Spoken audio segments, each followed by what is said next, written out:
한 집안에 두 며느리가 있었답니다. 큰 며느리는 송도 양반가 교수 출신, 비단 치마와 은비녀의 정성을 들이며 시어머님 탕약 한 번 달인 적이 없었지요. 작은 며느리는 상민 집딸로 들어와 밤낮으로 시어머님 병수발을 도맡아 하였답니다. 그런데 시어머님께서 임종하시며 내리신 유산이 참으로 뜻밖이었지요. 만평 비옥한 들녘은 큰 며느리에게, 돌투성이 뱀밭 100평은 작은 며느리에게 주신 것이었습니다. 마을 사람들이 시어머님께서 정신이 오락가락하신 게 아니냐 수군거렸지요. 한데 3년이 지난 뒤 만평을 받은 큰 며느리는 맨발로 작은 며느리 앞에 엎드려 울고 있었답니다. 과연 그 3년 사이 청하골에는 무슨 일이 있었던 것일까요? 이야기는 옛날 옛적으로 거슬러 올라갑니다. 옛날 옛적 조선 영조 임금께서 나라를 다스리시던 시절이었지요. 그해 봄부터 팔도에 큰 가뭄이 들어 벌써 3년째였답니다. 하늘은 야속하게도 비 한 방울 내려주지 않았고 논밭은 쩍쩍 갈라져 먼지만 풀풀 날렸지요. 우물은 바닥을 드러내고 시냇물은 시로라기처럼 가늘어져 어느 집이고 아침상에 죽 한 그릇 올리기가 어려운 형편이었답니다. 경상도 상주 땅 깊숙한 골짜기에 청하골이라 하는 산마을이 하나 있었지요. 낙동강 상류가 굽이굽이 돌아 나가는 곳. 야트막한 산자락 아래 초가 지붕 50여 채가 옹기종기 모여있는 조용한 마을이었답니다. 이 청하골 한복판에 기와지붕 반듯한 박대감댁이 있었지요. 한때 이 집이 청하골 제일 가는 명문이어서 대문 앞에는 손님 가마가 줄을 섰고 사랑방에선 밤낮으로 글 읽는 소리가 낭낭하게 흘러나왔답니다. 허나 박 대감께서 돌아가시고 그 아드님마저 환갑도 못 채우고 세상을 뜨신 뒤로는 집안이 기울기 시작하여 사랑채는 먼지만 쌓여 텅 비었고 부리던 노비들도 하나둘 보찜을 싸 떠나 이제는 안채 하나만 덩그러니 남아있는 처지였지요. 이 박 대감댁 안채에 한씨 부인이 홀로 계셨답니다. 나이 67, 몸은 병약하셨으나 눈빛만은 형형하여 집안 속사정을 꿰뚫어 보시는 분이었지요.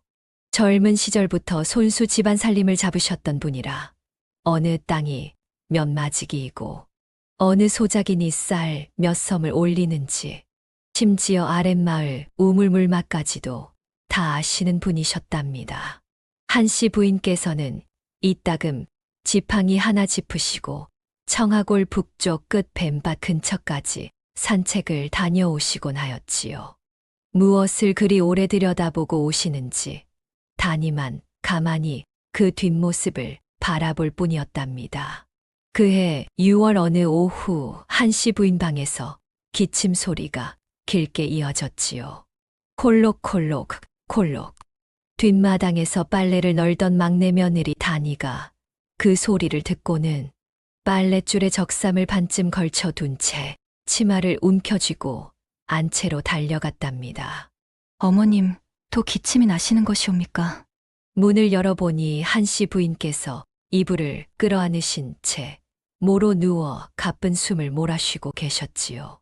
다니가 얼른 부엌으로 달려가 보리차를 뜨뜻하게 데워왔답니다. 숟가락으로 한 술씩 떠 입에 넣어드리는데 그 손등이 어찌나 거칠던지요. 배를 짜느라 손끝이 갈라지고 무릴의 손등엔 굳은 살이 박여 있었답니다. 숨이 좀 가라앉으시고 나서야 한씨 부인께서 며느리 얼굴을 가만히 올려다보셨지요. 아가야, 너는 어찌 종이를 그리 뛰어다니느냐? 그러다 내가 먼저 쓰러지겠구나. 아니옵니다. 어머님, 저는 괜찮사옵니다. 다니가 땀에 젖은 이마를 무명수건으로 닦아드리자 한씨 부인께서 그 갈라진 손을 가만히 쥐어보시더니 한숨을 푹 내쉬셨답니다.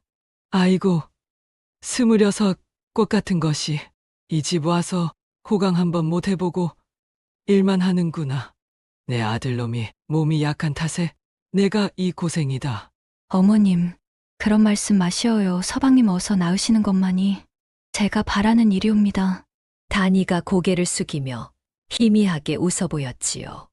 단이로 말할 것 같으면 본디 청하골 아랫마을에서 배를 짜던 상민 집딸이었답니다. 그런 아이가 하루아침에 박대감댁 막내 며느리로 들어왔으니 마을이 온통 수군거릴 수밖에 없었지요. 그날도 우물가에선 안악들이 두레박을 올리며 입방아를 찍고 있었답니다. 박 대감댁이 얼마나 기울었으며 천한 것을 며느리로 다 들였누. 쉿, 큰 소리 내지 말게. 그래도 저 집이 예전엔 양반 중에 양반이었네. 예전이야 그랬지 지금이야. 안채 하나 겨우 남은 거 자네도 알면서. 이런 말이 오가던 차에 큰 며느리 송씨가 비단 치마 자락을 끌며 우물가로 다가왔지요. 손에는 은가락지가 번쩍이고 옷고름에는 산호 놀이개가 달랑달랑 흔들렸답니다. 송씨가 두레박을 툭 내려놓더니 한마디 던졌지요. 아이고, 말도 마시오 우리 시어머님께서. 한때는 정신이 오락가락하셨는지 어찌 저런 천한 것을 이 가문에 들이셨는지 내 알다가도 모를 일이구먼. 우리 박 대감댁이 경상도에서 알아주던 양반 명문인데 창것하고 동서 소리를 들으니 내 입이 부끄러워서. 송씨가 혀를 끌끌 차며 치맛자락을 한 번 휙 털고는 두레박에 물을 담아 이고 돌아섰답니다. 남은 안악들이 서로 얼굴을 마주보며 눈짓을 주고받았지요. 아이고 참말로 징하다 징해. 한 집 동서인데 어찌 저렇게까지 깎아내리나. 저 양반이 원래 입이 걸기로 소문난 사람이지 않은가. 며칠 전엔 소작이니 흉년이라 쌀 한 섬을 덜 올렸다고. 그게 솥단지를 떼어가더라더구먼. 단침하며 놀이개에만 미쳐서 시어머님 탕약 한 번을 손수다리는 일이 없다더라. 송씨로 말할 것 같으면 송도 양반가 규수 출신이었답니다. 얼굴은 희고 눈매는 날카로웠으며 걸음마다 허리가 꼿꼿하였지요. 비단 치마 자락을 끌며 마당을 가로지를 때면 마을 안악들이 고개를 쏙 내밀고 구경을 할 정도였답니다. 친정 자랑이며 소작인 닭다리 일이라 누가 말을 걸기만 하면 이런 소리가 먼저 튀어나왔지요. 우리 친정어머님이 해주신 이 비단 치마 말이오 처하골에선 이런 치마 구경한 사람이 없을게야. 송도에서 온 비단이구먼. 이번 가을엔 소작인 놈들 쌀섬을 2섬씩 더 올리게 해야겠네. 흉년이라 핑계대는 꼴을 더는 못 봐주겠으니. 집안 살림이며 시어머님 병수발은 손 하나 까딱 아니하고 제 멋부리는 일과 소장료 짜내는 일에만 온 정성을 쏟았지요. 시어머님 탕약 다리는 일도 마당 쓸고 물 깃는 일도 죄다 단이 몫이었답니다. 큰아들 무영은 40줄에 들어선 사내로 풍채는 넉넉하여 사랑채에 앉아 있으면 제법 양반 티가 났지요. 허나 송씨 목소리만 높아져도 방으로 슬그머니 물러서는 게 일이어서 마을 사람들이 무영이 지나갈 때마다 저희끼리 수군거리곤 하였답니다. 저 댁은 치마가 상투 위에 올라앉았구먼. 막내 아들 문수는 30줄 선비였지요. 어릴 적부터 몸이 약하여 방 안에서 책만 붙잡고 살아온 사람이라 얼굴이 희고 손끝이 가늘어 곡괭이 한 번 제대로 잡아본 적이 없었답니다. 허나 마음만은 맑아 글을 읽다가도 어머님 기침 소리가 들리면 버선발로 달려오는 효자였지요. 그날 밤 삼경이 지나서였답니다. 한씨 부인의 기침이 전에 없이 깊어지더니 숨 한 번 몰아쉴 때마다 가슴이 쑥쑥 꺼지는 듯하였지요. 안방 등잔불이 바람도 없이 파르르 떨렸고 다니는 시어머님 곁에 무릎을 꿇고 앉아 등을 연신 쓸어내리고 있었답니다. 기침 끝에 한씨 부인께서 수건을 입에 대셨는데 그 수건에 검붉은 피가 번져 나오는 것이 아니겠습니까? 다니가 그 수건을 받아 든 손이 와들와들 떨렸지요. 어머님, 차마 다음 말이 나오지를 않았답니다. 다니가 수건을 말아 얼른 치마폭에 감추는데 한씨 부인께서 긴 숨을 한 번 내쉬시더니 조용히 입을 여셨지요. 아가야, 이리 와 앉아 보거라. 다니가 무릎걸음으로 더 가까이 다가가 앉았답니다. 한씨 부인께서 며느리의 손을 잡으시는데 그 손이 얼음장처럼 차가웠지요. 내가 너희 아범 곁으로 갈 때가 온 것 같구나. 어머님, 그런 말씀 마시어요. 내일 동트자마자 읍내 의원을 불러오겠사옵니다. 다니의 목이 메어 말끝이 흐려졌답니다. 한씨 부인께서 고개를 천천히 저으셨지요. 아니다, 아가. 내 몸은 내가 가장 잘 안다. 해가 여러 번 더 뜨기 전에 내가 정리해야 할 일이 있느니라.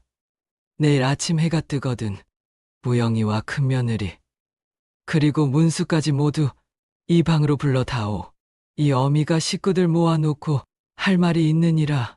예, 어머님 그리하겠사옵니다.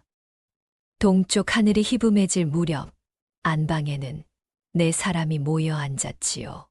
한씨 부인께서 이부자리에 기대어 계시고 머리맡에는 막내 아들이 무릎을 꿇고 있었습니다. 그 옆으로 큰아들과 큰며느리 송씨가 앉았고 문 쪽 구석에 작은 며느리 다니가 두 손을 무릎 위에 포개고 앉아 있었지요. 이 새벽에 불려 나왔건만 송씨의 매무새는 흐트러짐이 하나 없었습니다. 저고리 고름이 반드시 매여 있고 은비녀도 제자리에 꽂혀 있었지요. 곁에 앉은 다니는 간밤 시어머님 곁을 지키느라 무명 저고리가 땀에 젖어 있었답니다. 한씨 부인께서 베개를 살짝 돋우시고 가쁜 숨을 한 번 고르셨지요. 큰아가, 예, 어머님. 한제들을 내가 가지거라. 송씨의 어깨가 움찔하였지요. 한제뜰이라면 이 집 땅 중에 제일 가는 땅이었습니다. 낙동강 물이 손등처럼 휘감아 흐르고 해마다 벼 200섬이 올라오는 만평짜리 너른 들녘이었지요. 송씨의 볼이 발글에 달아올랐지요. 얼른 치마 끝을 들어 입가를 가렸으나 눈가에 번진 웃음까지는 가려지지 않았습니다. 한씨 부인께서 그 모습을 가만히 보시더니 고개를 다니 쪽으로 돌리셨지요. 작은 아가, 다니가 가만히 고개를 들었습니다. 북쪽 뱀밭 100평을 내가 가지거라. 다니의 숨이 잠시 멎었지요. 뱀밭이라면 청하골 북쪽 끝 산자락이 끝나는 자리에 돌투성이 땅이었습니다. 자풀이 사람 키만큼 우거지고 뱀이 꿰어들어 마을 아이들도 얼씬하지 않는 그 땅. 100평이라 해봐야 한제뜰 한 귀퉁이에도 못 미치는 크기였지요. 한씨 부인께서 다니를 오래도록 바라보셨지요. 그러고는 손짓으로 다니를 불러 곁에 앉히셨습니다. 다니가 무릎걸음으로 다가가 앉자 한씨 부인께서 며느리의 손을 두 손으로 그어주셨지요. 작은 아가야, 예, 어머님. 이 어미가 너를 잊지 못하겠구나. 그 한마디 끝에 한씨 부인의 숨이 길게 한 번 빠져나갔지요. 잡고 계시던 손에서 힘이 스르르 풀렸습니다. 문수가 어머님, 하고 외치며 어머님 가슴에 엎드렸지요. 다니는 시어머님의 식어가는 손을 제 두 손에 꼭 감싸 쥔 채 소리 없이 눈물을 떨구었습니다. 그날로 청하골 박대감댁에 소복이 드리웠지요. 발인을 마치고 사흘이 지나 집안이 겨우 가라앉았을 무렵 송씨가 한밤중에 남편을 흔들어 깨우는 소리가 담장 너머 다니의 방에까지 들려왔습니다. 서방님, 한제뜰 문서 말이오. 날이 밝거든 당장 관아에 가서 이름자를 고쳐 놓으셔야 하지 않겠소. 다니는 이불 속에서 그 소리를 들으며 천장을 올려다보았지요. 시어머님 마지막 말씀이 귓가에 맴돌았습니다. 이 어미가 너를 잊지 못하겠구나. 다니는 베개 싯을 꼭 쥐었지요. 이래가 지날 무렵 박대감댁 안채 분위기가 서서히 바뀌기 시작하였답니다. 어머님이 쓰시던 자개장이며 녹그릇이며 심지어 마당에 커다란 장도까지 송씨가 제 것인 양차지하였지요. 그뿐이 아니었답니다. 송씨가 마루 끝에 걸터 앉아 남편 무영에게 들으라는 듯이 한마디씩 던지는 것이었지요. 여보, 이제 이 집 살림은 우리가 맡게 되었으니 안채도 큰 집이 쓰는 것이 도리 아니겠소. 작은 도련님 내외야. 안채 구석방에서 더부살이처럼 얹혀 있을 수는 없지 않소. 담장 너머로 그 소리가 흘러들어오는데 다니는 부엌에서 아침상을 차리다가 손을 잠시 멈추었지요. 솥뚜껑을 덮는 손끝이 가늘게 떨렸습니다. 알겠다는 답을 하지 않아도 이 집에 더는 있을 자리가 없다는 것을 다니는 그 한마디로 알아들었지요. 그날 저녁 다니가 문수 앞에 조용히 무릎을 꿇고 앉았답니다. 서방님, 뱀밭에 나가 사는 것이 어떠합니까? 문수가 책에서 눈을 들어 부인을 바라보았지요. 그 얼굴이 창백하게 굳었습니다. 부인, 거기는 사람이 사는 땅이 아니잖소. 마을 아이들도 얼씬 않는 곳에 어찌? 서방님, 어머님께서 수첩에게 물려주신 땅이옵니다. 그 땅에 나가 살아야 우리 두 사람 몫의 하늘이 생기지 않겠사옵니까? 다니의 목소리가 부드러웠으나 그 안에 흔들리지 않는 무언가가 있었지요. 문수가 한참을 말없이 부인의 얼굴만 들여다보다가 이윽고 고개를 끄덕였습니다. 이튿날 새벽 다니가 살림을 보따리 3개에 쌌지요. 한 보따리에는 옷가지, 한 보따리에는 속과 그릇 몇 개, 마지막 한 보따리에는 문수의 책이 담겼습니다. 문수가 제 보따리라도 들어보려 하였으나 보따리 하나를 어깨에 얹자마자 기침이 터져 나왔지요. 서방님은 책 보따리만 드시어요. 나머지는 소첩이 드렸습니다. 다니가 두 보따리를 양쪽 어깨에 나누어 메고 앞장을 섰답니다. 대문을 나서는데 안채 마루에 앉아 차를 마시던 송씨가 치마 끝을 털며 한마디 던졌습니다. 동서, 잘 살아보시오. 뱀밭에서 뭘 하든 열심히만 하시면야. 송씨의 얼굴에 가느다란 웃음이 번지는데 그것이 배웅의 웃음이 아니라는 것을 다니는 알고 있었지요. 허나 다니는 고개를 한번 숙여 인사만 하고 대문을 나섰답니다. 되돌아보지 않았지요. 북쪽 길은 마을을 벗어날수록 거칠어졌습니다. 돌부리가 발끝에 차이고 자풀이 치마 자락에 걸렸지요.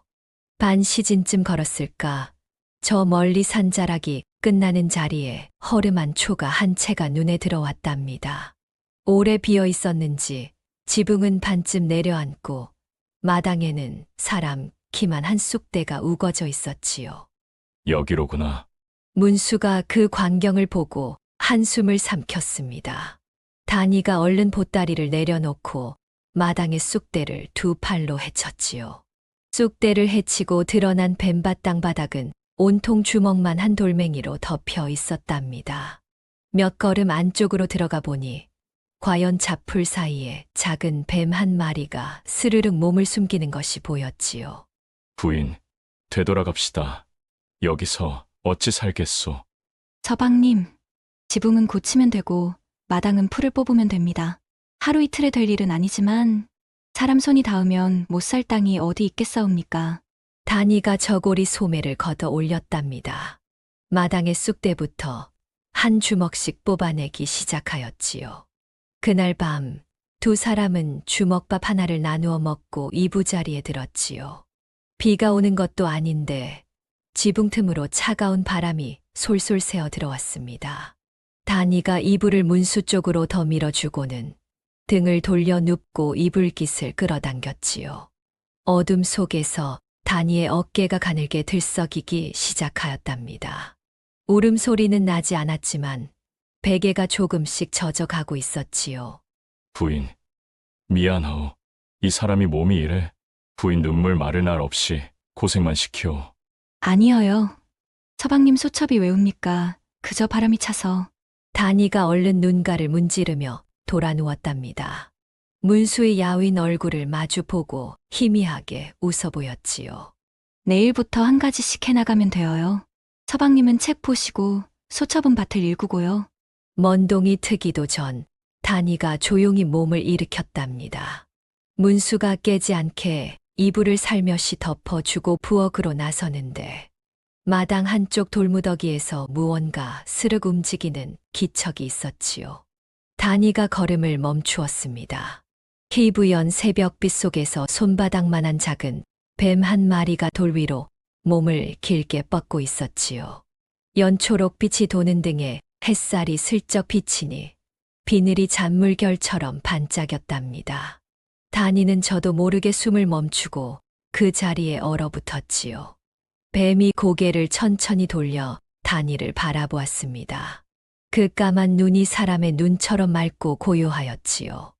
해치려는 기색이 없었답니다. 그저 가만히 다니를 보고 있을 뿐이었지요. 다니는 가슴이 쿵쾅거렸으나 어쩐지 다리가 움직이지를 않았습니다. 한참을 서 있다가 다니가 조심조심 한 걸음 물러서며 나지막이 말하였지요. 놀라게 해서 미안하다. 여기가 내 집이었구나. 내가 들어와 앉았으니 주인이 누군지 분간이 안 되었겠구나. 뱀은 여전히 다니를 바라보고 있었답니다. 다니는 고개를 살짝 숙여 인사하듯 하고는 천천히 부엌 쪽으로 물러났지요. 얼마쯤 지나 다시 돌아보니 뱀은 어느새 돌무더기 안쪽으로 사라지고 없었습니다. 열흘이 지났지요. 다니는 손끝이 다 터지도록 돌을 날랐고 밭은 겨우 마당만 한 자리가 맨 땅을 드러내고 있었습니다. 그날 밤 문수가 잠든 뒤 다니는 방 안이 답답하여 조용히 마당으로 나섰지요. 달이 제법 밝은 밤이었습니다. 마당 한가운데 서서 찬 바람을 들이마시는데 담벼락 아래 풀숲에서 사르락 하는 가느다란 기척이 들려왔습니다. 다니가 고개를 돌리니 그 작은 초록뱀이 풀잎 사이로 몸을 드러내는 것이 아니겠습니까? 달빛에 비친 그 등이 연한 초록빛으로 은은히 반짝였지요. 뱀은 다니를 해하려는 기색이 조금도 없었답니다. 그저 몸을 스르르 풀더니 담벼락 안쪽으로 기어들어 가기 시작하였습니다. 몇 발 가다가 멈추고 또 몇 발 가다가 멈추었지요. 달빛 아래 그 모습이 어쩐지 뒤를 돌아보며 기다리는 듯하였습니다. 다니가 저도 모르게 한 걸음 따라 내디뎠지요. 뱀이 다시 움직였습니다. 담벼락을 따라 구석까지 가더니 이윽고 돌틈 사이로 쏙 사라져 버렸지요. 다니가 그 자리에 이르러 허리를 숙여 돌틈을 들여다보았습니다. 달빛이 비스듬히 비껴드는 그 안쪽에서 무언가 맑게 반짝이는 것이 아니겠습니까? 다니가 손끝을 조심조심 갖다 대어 보니 차갑고 맑은 것이 손가락을 타고 또르르 흘러내렸지요. 물이었습니다. 다니는 그 자리에 얼어붙은 듯 멈추어 섰지요. 청아골에 3년째 비 한 방울 오지 않아 마을 우물마저 바닥을 드러낸 지 오래였습니다. 안악들이 십리박시 내가까지 물을 기르러 다니며 손이 부르트도록 고생하고 있는 이 마른 땅에 이 버려진 뱀밭 구석에 샘이 있었던 것이지요. 다니가 돌틈에 손을 더 깊이 넣어 보았습니다. 손목까지 잠기도록 맑은 물이 고여 있었지요.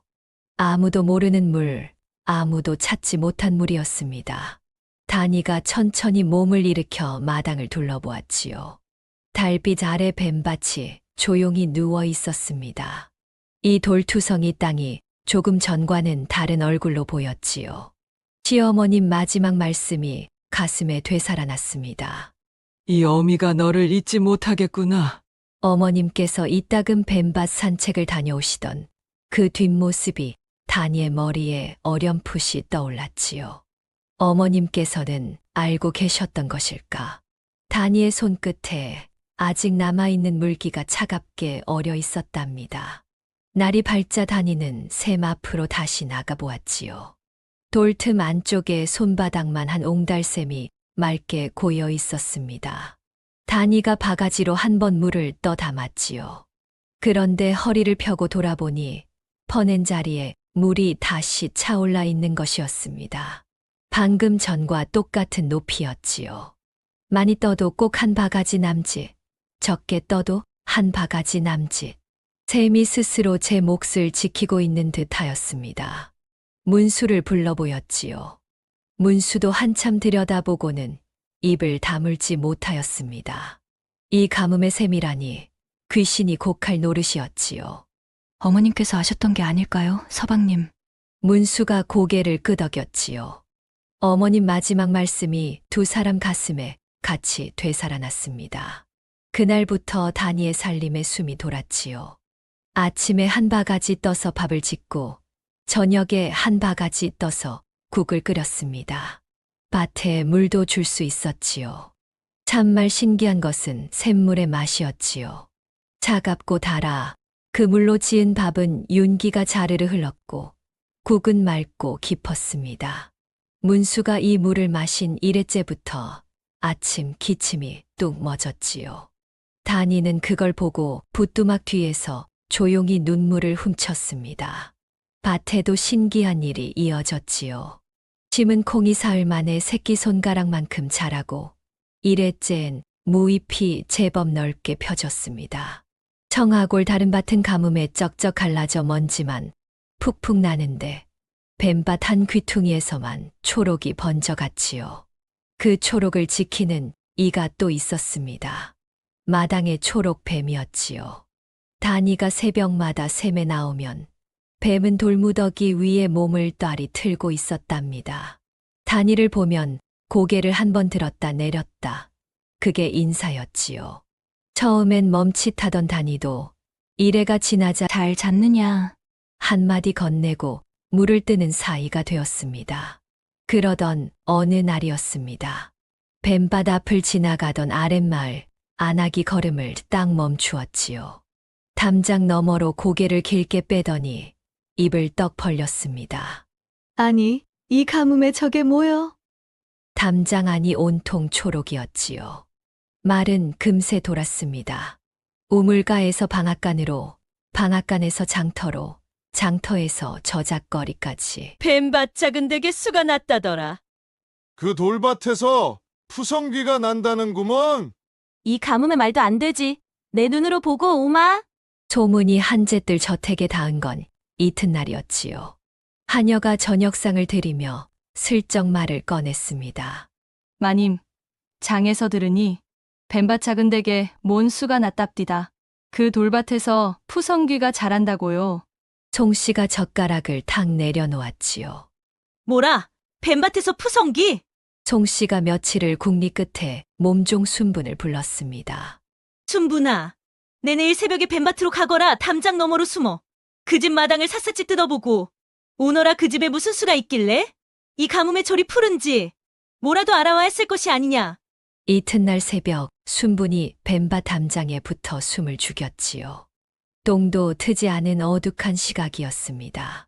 순분이 까치발로 담장 너머를 들여다보는데 마당이 어찌나 조용한지 제 숨소리만 크게 들리는 듯하였지요.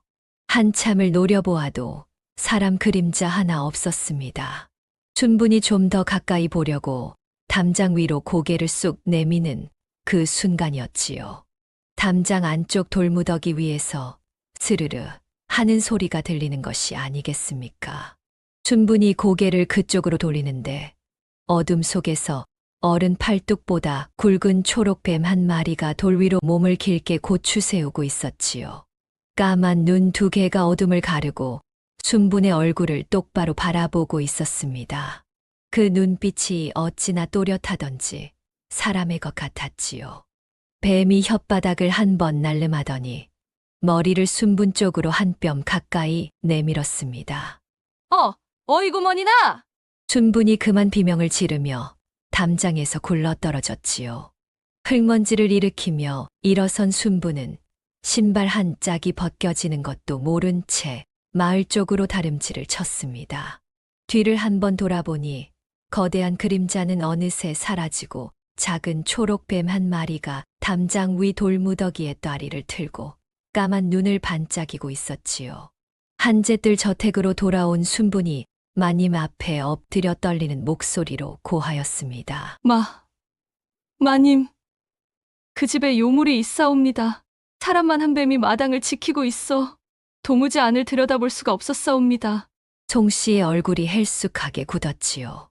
한참을 말없이 앉아있던 송씨가 갑자기 손바닥으로 무릎을 탁 쳤습니다. 요물이라 그래, 그것이로구나. 부정한 땅에 부정한 것이 살고 있으니 그 푸성기가 멀쩡할 리 있겠느냐. 송씨의 입꼬리가 비틀려 올라갔지요. 정탐은 실패하였으나 송씨는 그 실패에서 새로운 흉계를 얻은 것이었습니다. 송 씨가 그날로 술상을 차리게 하였지요. 마을에서 입 가볍기로 소문난 장 영감과 그 친구 이 노인을 청하였답니다. 가뭄에 술이 귀하니 두 노인이 마다할 리 없었지요. 한 잔, 두 잔 술이 오가는 사이 송 씨가 슬쩍 말을 꺼냈습니다. 장 영감님, 뱀반 말이옵니다. 우리 시아버님 살아계실 적에 그 땅 얘기 들으신 적 있으시지요? 원래 그 자리가 선조들이 기피하던 자리라 하더이다. 땅 아래 음기가 새어 푸성기고 곡식이고 제대로 나올 리가 없다고요. 그뿐이 아니지요. 우리 집 몸종이 새벽에 그 집을 지나치다 사람만 한 용을 뱀이 마당을 지키는 것을 제 눈으로 보고 왔다 하옵니다. 송 씨가 한숨을 쉬며 잔을 따라 올렸지요. 부정한 기운이 서린 땅에서 나온 것을 마을 사람들이 먹고 탈이라도 나면 어쩌나 밤잠이 설쳐집니다. 장 영감이 술잔을 내려놓고 고개를 갸웃거렸지요. 하긴 가뭄에 저 집만 파랗게 잎이 오르는 게 이상하기는 하였소. 거기다 요물뱀까지 있다니. 두 노인이 고개를 끄덕이며 술잔을 비웠지요. 송 씨가 두 노인 손에 곡식 자루까지 쥐어보내며 입가에 비릿한 웃음을 지었습니다. 두 노인의 입이 어떻게 돌아갈지는 시간 문제일 뿐이었지요. 한편 단이는 그 무렵 푸성기를 거두고 있었지요. 조악하는 날 아침 단이와 문수는 광주리를 들고 밭으로 나섰습니다. 무 한 뿌리를 뽑는데 어찌나 실한지 단이가 두 손으로 끌어당겨야 쑥 올라왔지요. 흙이 털린 무가 눈처럼 희고 둥글었습니다. 광주리 셋에 푸성기가 가득 찼지요. 두 식구 먹기에는 너무 많은 양이었습니다. 서방님, 이걸 우리 둘이 다 먹을 수가 없어요. 그러게 말이오. 이 귀한 것을 썩힐 수도 없고. 단이가 한참을 말없이 광주리를 들여다보았지요. 장에 내다 팔면 제법 돈이 될 터였습니다. 허나 문득 마을 안악들이 떠올랐지요. 가뭄에 시퍼렇게 말라가는 얼굴들, 죽 한 그릇으로 아침을 때우던 집들 말입니다. 서방님, 마을에 돌리겠사옵니다. 파는 것이 아니고 장에 내다 팔아 돈을 주기보다 굶는 이웃이 한 끼라도 따뜻이 드시는 것이 어머님 뜻에 맞을 듯하옵니다. 문수가 부인을 한참 바라보다가 고개를 끄덕였지요. 그날 오후 단이가 광주리를 이고 마을로 내려갔지요. 첫 집은 마을 어귀 막쇠네였습니다. 막쇠 어멈이 문을 열고 나오다 광주리를 보고는 눈이 휘둥그레졌지요. 아이구머니나, 이게 뭐여? 막쇠내 드시라고 가져왔사옵니다. 무랑 콩이랑 상추랑 조금 가져왔어요. 아이고, 작은데 이 가뭄에 푸성기가 금덩인데 이걸 어찌? 오늘 저녁 식구들이랑 따뜻이 드시어요. 단이가 다음 집으로 향하였지요. 이 집 저 집 돌 때마다 사람들은 광주리 앞에서 고개를 숙이고 눈시울을 적셨습니다. 말없이 단이의 손을 꼭 쥐었다 놓는 이도 있었고 치맛자락을 쥐고 조용히 눈물을 훔치는 안악도 있었지요. 해가 뉘엿뉘엿 기울 무렵 단이는 마지막 한 몫을 들고 송 씨의 대문 앞으로 걸음을 옮겼습니다. 형님이었지요. 좋은 것 있으면 윗형님께 한 몫 먼저 올리는 것이 아랫사람의 도리였답니다. 단이는 대문 앞에 서서 잠시 망설이다가 광주리에서 무 두 뿌리와 상추 한 묶음을 꺼내어 가지런히 놓았지요. 그 위에 깨끗한 이파리 한 장을 얹어 두었습니다. 그러고는 인기척도 내지 않고 발기를 돌렸지요. 그날 밤 송 씨가 하녀 손에서 무 두 뿌리를 받아 들고 눈썹을 찌푸렸습니다. 누가 놓고 갔다고? 마님, 뱀밭 작은 댁이 동네방네 돌리고 갔다 합니다. 송 씨의 낯빛이 확 달라졌지요. 한제뜰만 평을 쥔 몸이 뱀밭 100평 받은 동서에게서 푸성기를 얻는 꼴이라니 그 자체로도 기가 막혔습니다. 치워라. 마님, 그래도 이 가뭄에 귀한 것인데 아까워서. 치우라 하지 않았느냐? 송 씨가 버럭 소리를 질렀지요. 그날 밤 송 씨는 잠을 이루지 못하였습니다. 며칠 전부터 우물가에서 들려오는 말들이 송 씨의 귀에 꽂혀 빠지지를 않았지요. 작은 댁 같은 분이 양반가 마님이시지. 큰 댁은 한 제뜰만 평 받아놓고 뭘 하는지 모르겠구먼. 이 가뭄에 쌀 한 톨 내어주는 법이 없으니 송 씨가 이를 부드득 알았지요. 며칠 전 장영감과 이 노인에게 흘려두었던 그 말이 이미 마을 곳곳에서 번지고 있던 참이었습니다. 두 노인이 송 씨에게 받은 곡식 자루의 값을 하느라 장터며 방앗간이며 우물가며 가는 곳마다 입을 놀리고 있었지요. 뱀밥 푸성기가 부정탄고라더라. 그 마당에 사람만 한 요물뱀이 산다네. 이 가뭄에 저 집만 푸른 게 앞만 봐도 수상해. 소문이 사흘을 넘기자 분위기가 바뀌기 시작하였습니다. 단이가 돌린 푸성기를 감사히 받아들었던 집들이 서로 눈치를 보기 시작하였지요. 처음엔 한두 집이 몰래 버렸습니다. 그 소문이 도니 다른 집도 슬슬 따라하였지요. 그날 저녁 간이가 찬거리 삼을 나무를 뜯으러 뒷길로 나섰지요. 막쇠네 담장 옆을 막 지나려는데 담 안에서 누군가 혀를 차는 소리가 들려왔습니다. 아이고, 재수 없으려니까 이걸 덥석 받아 먹었으니 우리 집에 탈이 안 나겠나? 단이가 걸음을 뚝 멈추었지요. 막쇠 어멈의 목소리였습니다. 며칠 전 단이의 손을 꼭 쥐고 은혜를 어찌 갚느냐 하던 그 목소리였지요.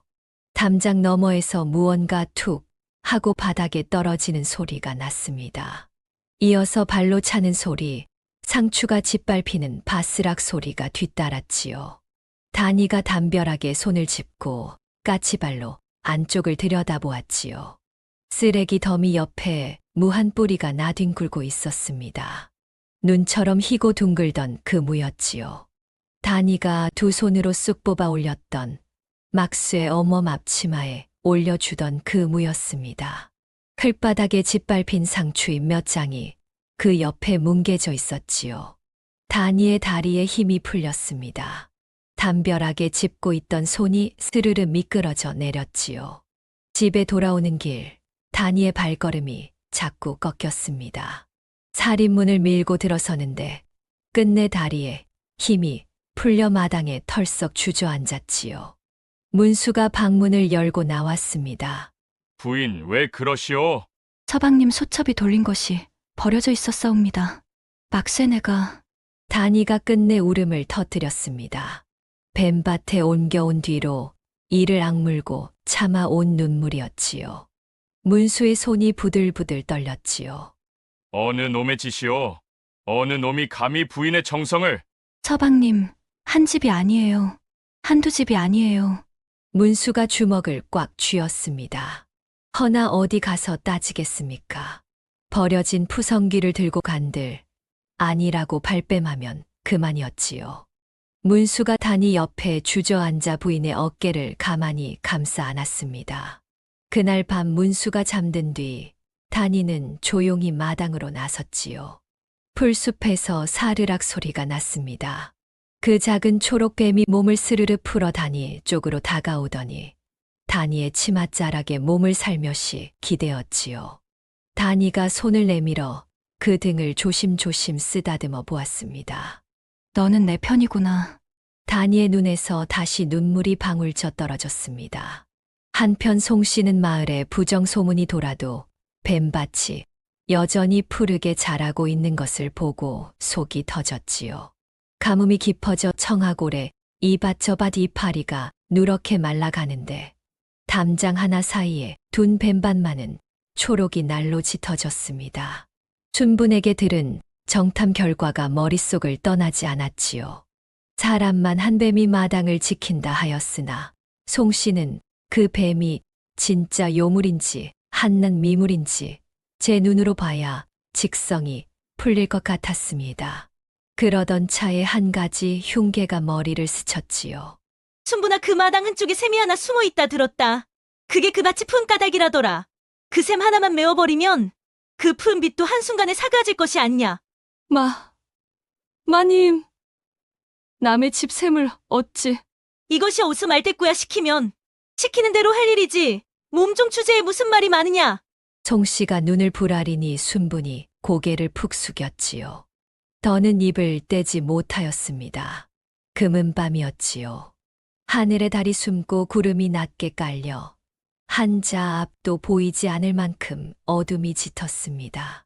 바람 한 점 없이 적막한데 멀리서 부엉이 우는 소리만 가늘게 이어지고 있었지요. 송 씨가 비단 치마를 벗고 검은 무명 저고리로 갈아입었습니다. 순분이 빈 자루를 들고 그 뒤를 따랐지요. 두 사람이 뱀밭 담장에 닿았을 무렵 청아골은 이미 깊은 잠에 들어 있었습니다.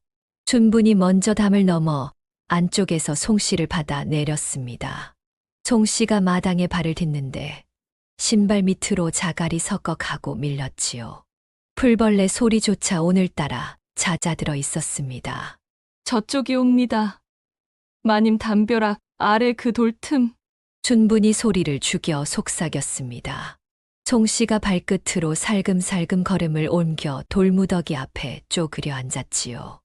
허리를 숙여 돌틈 안쪽을 들여다보니 어둠 속에서도 맑은 물이 고여 있는 것이 보였습니다. 달도 없는 금은밤에 어찌 된 영문인지 그 물이 제 스스로 은은한 빛을 머금은 듯 잔잔히 일렁이고 있었지요. 송 씨가 숨을 삼켰습니다. 이것이 그 셈이란 말이지? 송 씨가 소매를 걷었지요. 순분이 자루에서 주먹만 한 돌을 한 줌 꺼내어 공손히 건넸습니다.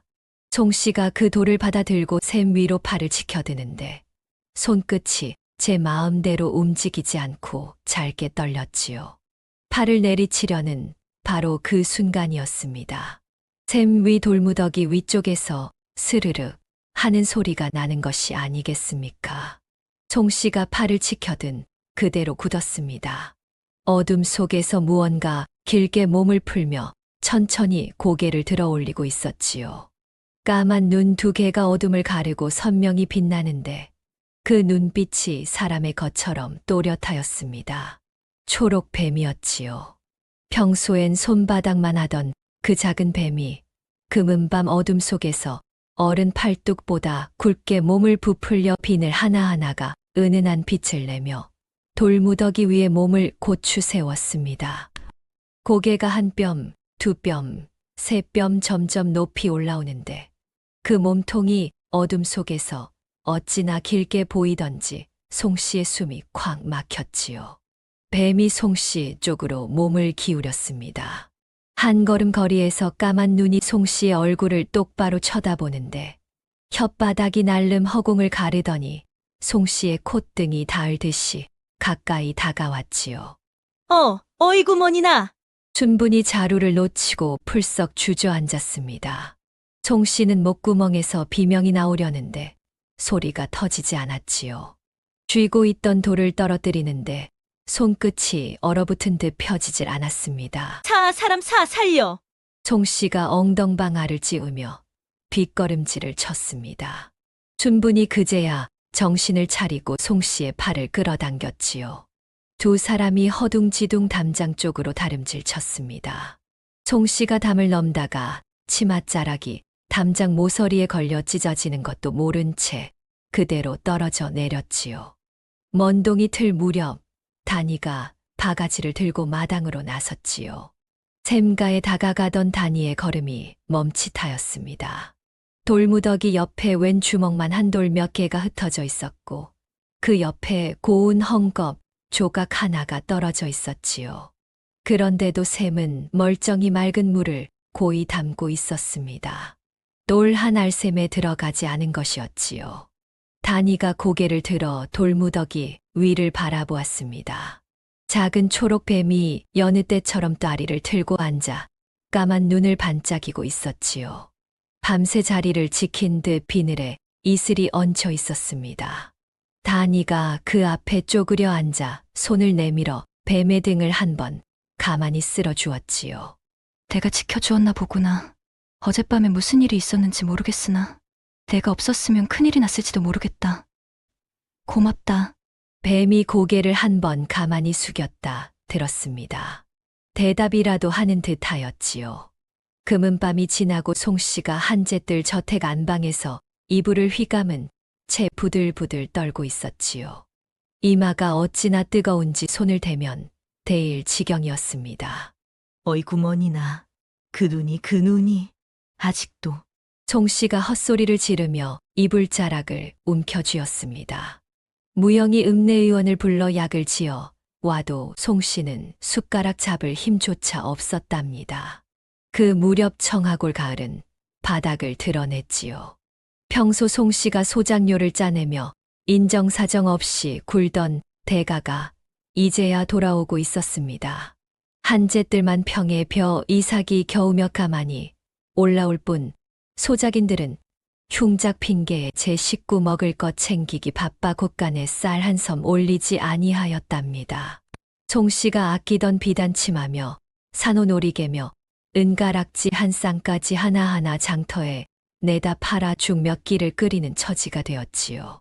반면 담장 건너 뱀밭에서는 매일 푸성귀 광주리가 나와 마을로 나누어지고 있었습니다.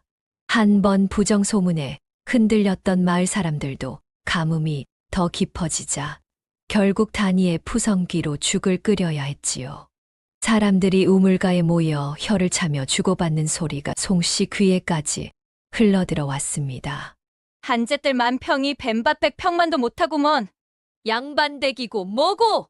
사람 마음이 만평이라야지. 송씨가 그 소리를 듣고 이불을 뒤집었었지요.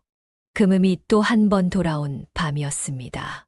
송씨가 몸을 겨우 일으켜 찬물 한 모금을 뜨려고 창가로 갔지요. 창호지 너머에서 무언가 스르르 하는 기척이 느껴지는 것이 아니겠습니까? 송씨가 창호지를 살며시 찢어 밖을 내다보는데 마당 한가운데 초록 뱀이 ጧ리를 틀고 앉아 있었지요. 달도 없는 금은밤인데 그 비늘이 스스로 은은한 빛을 내고 있었습니다. 어이구 머니나. 송씨가 뒷걸음질을 치려는데 이상하게도 다리가 움직이지 않았지요. 뱀이 송씨를 가만히 바라보더니 몸을 풀어 마당 쪽으로 스르륵 움직였습니다.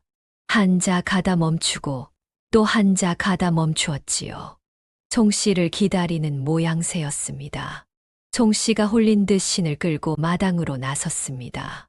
뱀이 송씨를 이끌어 대문을 나서더니 청하골 북쪽 길로 향하였지요. 달도 없는 밤 아무도 깨지 않은 마을을 지나 뱀밭 담장까지 송씨가 따라갔습니다.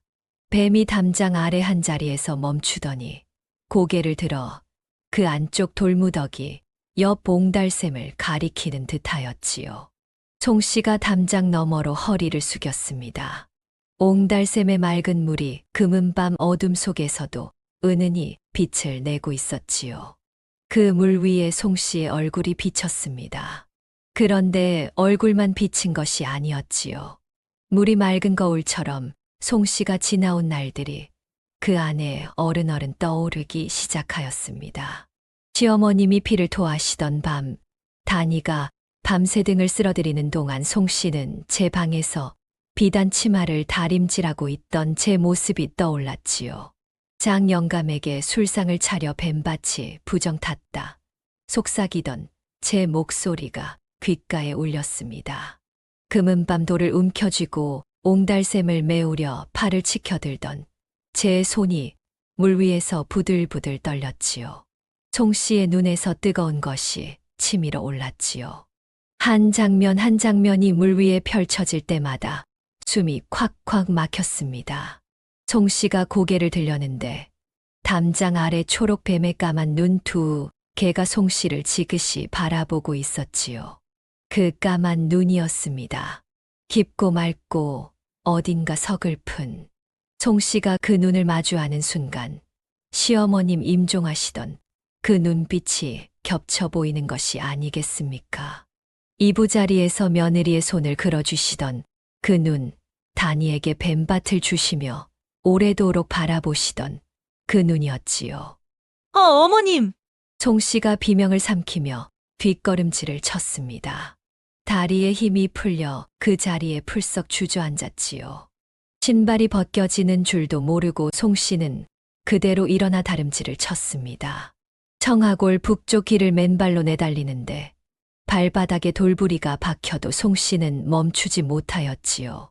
뱀밭 살인문 앞에 잃은 송 씨가 그 자리에 주저앉았습니다. 문을 두드릴 힘도 없이 그저 흐느끼는 소리만 새어 나왔지요. 동서, 동서. 다니가 방문을 열고 나왔습니다.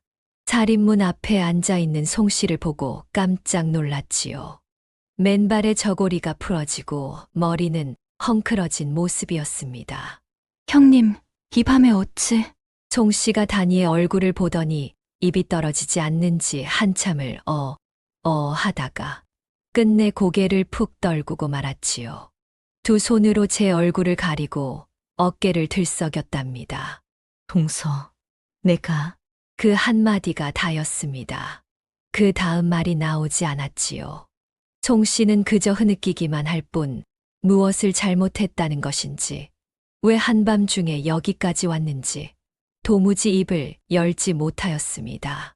다니가 아무 말 없이 허리를 숙여 송 씨의 어깨를 감싸 안았지요. 형님이 무엇 때문에 이러시는지 자세한 사정은 알 수 없었으나 동서의 어깨가 이리도 떨리는데 그저 모른 척할 수는 없었답니다. 형님, 일어나시어요. 이 밤 공기가 찹니다. 송 씨가 고개를 가로저었지요. 아닐세 아니야. 내 그냥 돌아가야 해. 송 씨가 다니의 손을 한 번 꽉 쥐었다가 놓았습니다. 그러고는 비틀거리며 일어나 어둠 속으로 사라졌지요. 다니가 따라가려 하였으나 송 씨는 뒤도 돌아보지 않은 채 절름거리는 걸음으로 마을 길을 내려갔습니다. 다니는 한참을 살인문 앞에 서서 그 뒷모습을 바라보았지요. 형님이 무슨 무거운 짐을 지고 가시는지 다니로서는 짐작할 길이 없었답니다. 한제뜰 저택으로 돌아온 송 씨는 그날부터 자리에 누워 끙끙 앓기 시작하였지요. 잠결에 헛소리만 거듭하는데 그 소리가 무영의 가슴을 송곳처럼 찔렀습니다. 어머님? 그 눈이 가슴 깊은 곳에서 죄의 무게가 송 씨를 짓누르기 시작한 것이었지요. 허나 송 씨는 그 옹달샘의 일을 누구에게도 입에 올리지 못한 채 다만 이불 속에서 혼자 떨고 있을 뿐이었답니다. 한제뜰 저택의 등잔불이 그 밤 내내 꺼지지 못하였지요. 송 씨가 며칠을 알아 누운 그 무렵 뱀밭 앞길을 지나가던 길손이 있었지요. 읍내의 보리를 마치고 돌아가는 관아 아전이었습니다. 다니가 마을 사람들에게 광주리를 나누어 주는 모습을 본 아전이 그 자리에 한참을 서서 지켜보았지요. 그러더니 걸음을 돌려 읍내로 돌아가는 발걸음이 여느 때보다 빨라졌습니다. 읍내 관아에서 군수가 직접 청하골로 내려와 뱀밭을 살피더니 고개를 끄덕였지요. 과연 복이 드문 며느리로다. 이 이야기를 한양의 장계로 올리겠노라.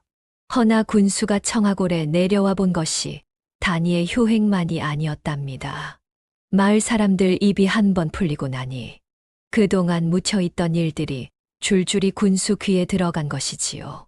자, 또 그 작은 댁이 정성을 쏟아도 한제뜰 큰 댁에서 부정 소문을 퍼뜨려 마을 사람들이 푸성기를 다 버린 일이 있사옵니다. 그뿐이 아니옵니다. 큰댁이 금은밤에 몸종을 들고 작은댁 마당에 들어 그 옹달샘을 메우려 한 일이 있다 하옵니다. 평소에도 큰댁이 소작인들 솥단지를 떼어가던 일이 한두 번이 아니옵니다. 군수의 얼굴빛이 점점 굳어갔지요. 한참을 듣고 나더니 군수가 노한 얼굴로 명을 내렸습니다. 요사한 소문으로 효부의 정성을 짓밟고 한밤중에 남의 집에 들어 샘을 메우려 한 죄가 가볍지 아니하다. 한제뜰 송씨를 잡아들여 옥에 가두라. 그날 오후 한제뜰 저택에서 송씨가 포승에 묶인 채 끌려 나왔답니다. 며칠을 알아 사색이 된 얼굴이 더욱 헬쑥하였지요. 무영은 사랑채에 주저앉아 고개를 들지 못하고 있었습니다. 마을 사람들이 길가에 나와 그 광경을 구경하는데 누구 하나 송씨를 두둔하는 이가 없었지요. 이 소식을 들은 다니가 그제야 비로소 그 금은밤의 일을 알게 되었답니다. 형님이 한밤중에 자기 집 마당에 들어 옹달샘을 메우려 했다는 사실을 알고 다니의 가슴이 한 번 철렁 내려앉았지요. 며칠 전 살인문 앞에서 형님이 차마 입에 올리지 못하던 그 무거운 짐이 바로 이것이었구나. 다니는 비로소 깨달았습니다. 허나 다니는 그 자리에 잠시도 머무르지 않았지요. 마당에서 미투리 한 짝 챙겨 신을 새도 없이 다니는 버선발로 그대로 관아까지 쉽리 길을 내달렸답니다.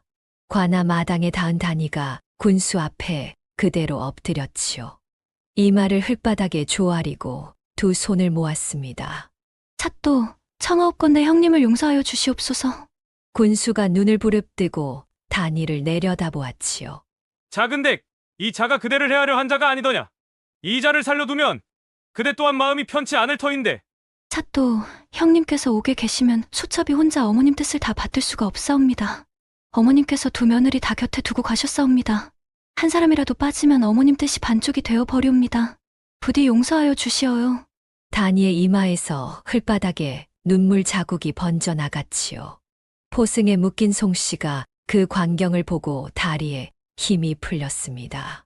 그동안 다니를 모질게 대하던 그 모든 날이 살인문 앞에서 차마 입을 열지 못하던 그 밤이 한꺼번에 송씨의 가슴에 쏟아져 내렸지요. 송씨가 무릎이 꺾여 그 자리에 주저앉았습니다. 동서야. 그저 그 한마디 부르고는 송씨가 끝내 무너져 흐느꼈지요. 어깨가 들썩이며 굵은 눈물이 뺨을 타고 흘러내리는데 그동안 입에 담지 못하던 말이 비로소 터져 나왔습니다. 사또, 소인이 다 했사옵니다. 그 금은밤에 그 샘을 메우려 한 것도 소인이 없고 부정 소문을 퍼뜨린 것도 다 소인이옵니다. 동서는 죄가 없사옵니다. 동서한테는 벌이 가서는 아니 되옵니다.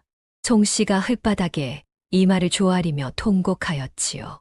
다니가 그제야 고개를 들어 송씨를 바라보았습니다.